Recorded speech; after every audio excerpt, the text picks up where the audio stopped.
I'm going to preview the number 21 Baylor at number 2 Texas women's volleyball game, which literally will be played tomorrow, September 19th at 6 p.m. Central Time on SEC Network. Of course, there'll be lots of stats as well, and I apologize for looking at it because I cannot memorize all this stuff. Baylor is 6-2 on the year, 1-0 in the Big 12 with a win over UCF. 3-0, 25-16, 25-17. In the third set, Baylor was down, but they came back to win 25-23 at the very end of the set. So I give them kudos for that. Instead of having to play in 4 sets, they swept somebody. So Baylor is now going to play their toughest opponent all year, I would think, unless some Big 12 team is ranked number 2 in the country or number 1. Texas is the toughest one, and they're actually receiving 3 first place votes according to the latest poll. When you look at it, and I'll go over Texas's record real fast. They're 7-0. I will say though, they do have 3 sets of 2 wins on the year. Stanford is one of them, while the other is against Louisville and Fort Worth.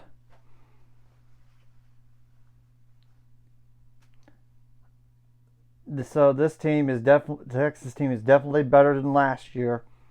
I could just say that right now.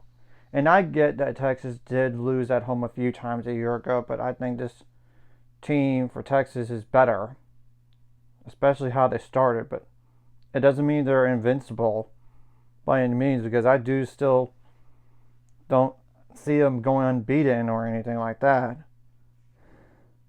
And even last year, they lost at home a few times unexpectedly. So what are some players to keep on for Texas? And I'll put the stats for Texas in the description below, as well as like the roster. And their last match was against TCU, number 9 team in the country, but they won 3-0, 25-12, 25-17, and 25-18. They even faced Arizona State on September 14th, and they won that 3-0, 25-18, 30-28, only competitive set right there, and 25-15. Just to go over that real fast. So some of these players you might recognize from a year ago, and that's Ellis Wendell is one of them. Number 1, a 6'3" setter that is a junior.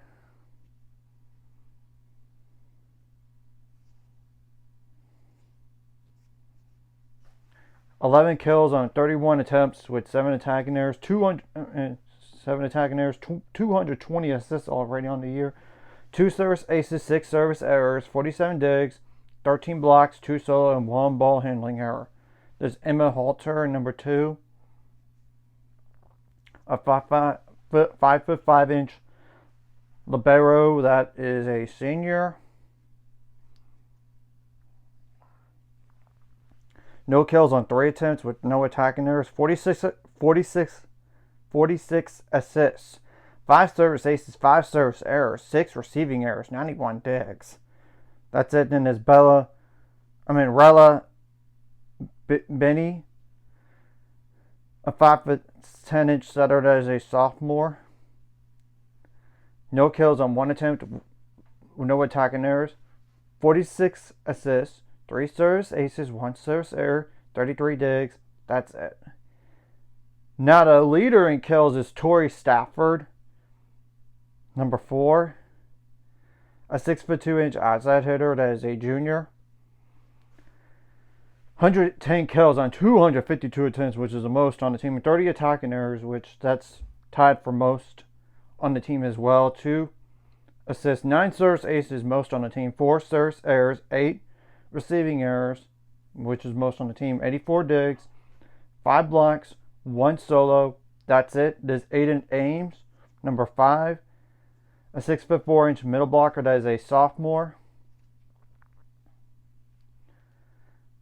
38 kills on 83 attempts with 9 attacking errors, 2 assists, 5 digs, 25 blocks, which is most on the team, and 5 of those are solo, which is also most on the team. There's Abby Vander Wall number 6, a 6'3" outside hitter. That's a freshman. 67 kills on 201 attempts with 30 attacking errors, which is tied for most on the team. 1 assist, 3 receiving errors, 18 digs, 10 blocks, 0 solo, and 1 blocking error. There's Anja Kujundzik, something like that. Kujundzik. Apologize if I butchered that. A 5'5" libero that is a junior. No kills on no attempts, obviously. 3 assists, 5 service aces, 7 service errors, 5 digs. That's really it. There's Carrie Spears, and she's actually related to Marcus Spears as a former NFL player. That's his daughter. A 6'3" outside hitter that is a freshman. 88 kills on 190 attempts with 28 attacking errors. 2 assists. 2 service aces, 7 service errors, 38 digs, 17 blocks, 1 solo. That's it. There's Ramsey Gary, number 32. A 5'7" libero that is a junior. No kills on no attempts. 12 assists. 1 service ace, 7 service errors, 3 receiving errors, 58 digs. That's it. And I'm only going to go over like 2 more players, and that's Devin Kahawi. Sorry if I butchered that. Kahawai.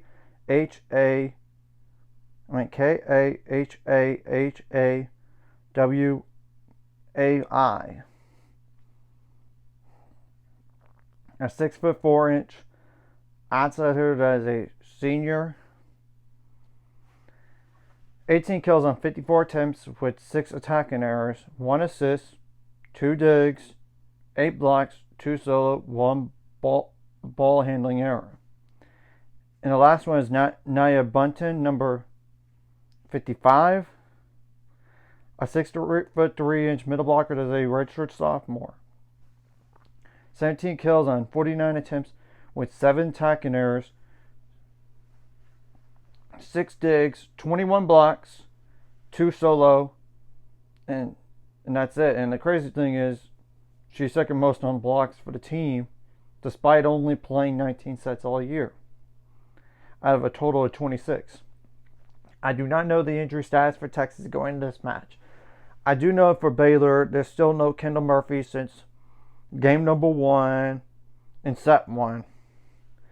I did notice that Grace Carroll did not play last game, but she was suited up. Maybe they were resting her. I don't know. And Bree Denny didn't also play. But we got to remember that she did get hurt the game before, but then she came back in. I get it, but maybe they were just resting her as well.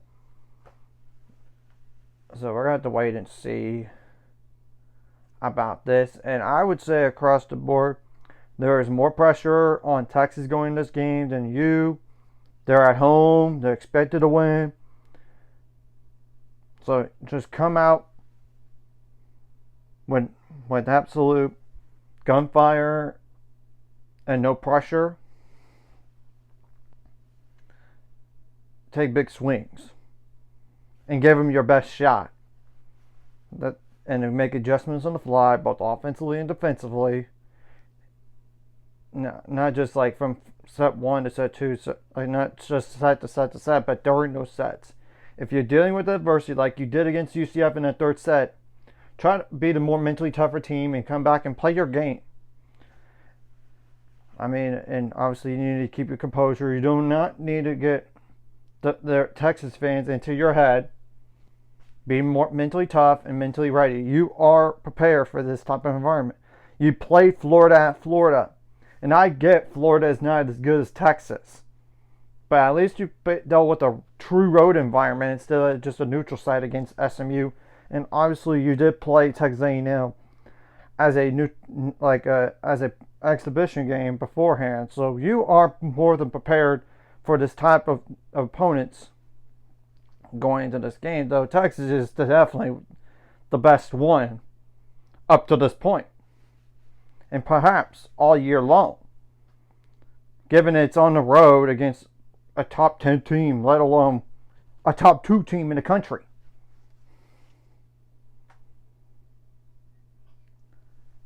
And obviously, if there's some Baylor fans in the stands, you got to try to get them involved as much as possible.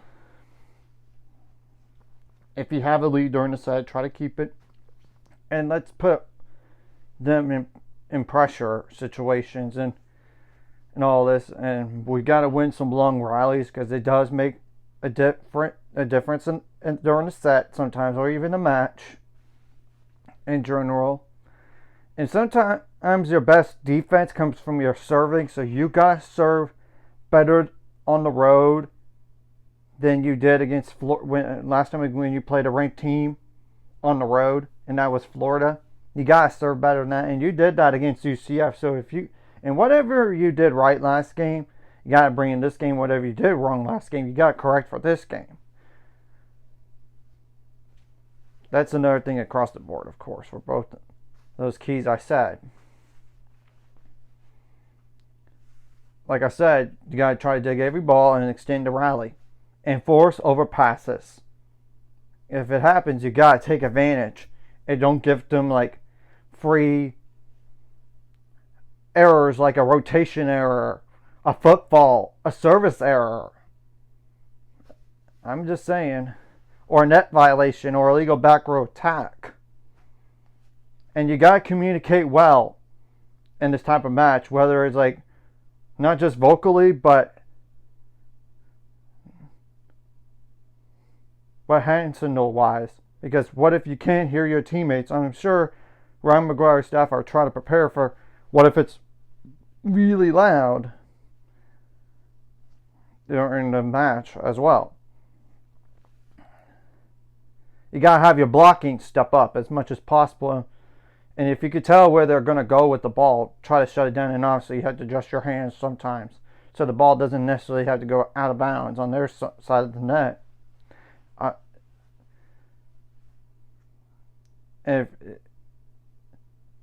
If nothing else, if they even just get the ball over, try to dig it out, and then try to get them out of system offensively as much as possible.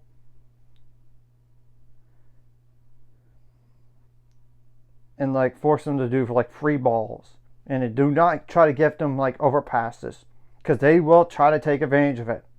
Same thing goes for free balls over, because they're too good of a team to give that many opportunities in both those areas. I'm just saying. It's just telling the truth. Now offensively, you gotta have some variety though. If you could go with the right hot hand, that'd be fine. It's just at some point Texas is going to adjust and try to shut that down. So you might need to do something different, like maybe the setter goes for the kill instead of just like the outside hitters, the opposites, and even middle blockers. And the good news is that you have a lot of experience in the middle. So you got to have your key contributors step up in this type of game. Well, and same thing goes for your, in terms of the kills, and obviously same thing goes for your liberos, setters as well. You got to have them step up. And you got to serve tough and get a lot of service aces, and you got to be really good on side outs, both offensively and defensively in this type of game.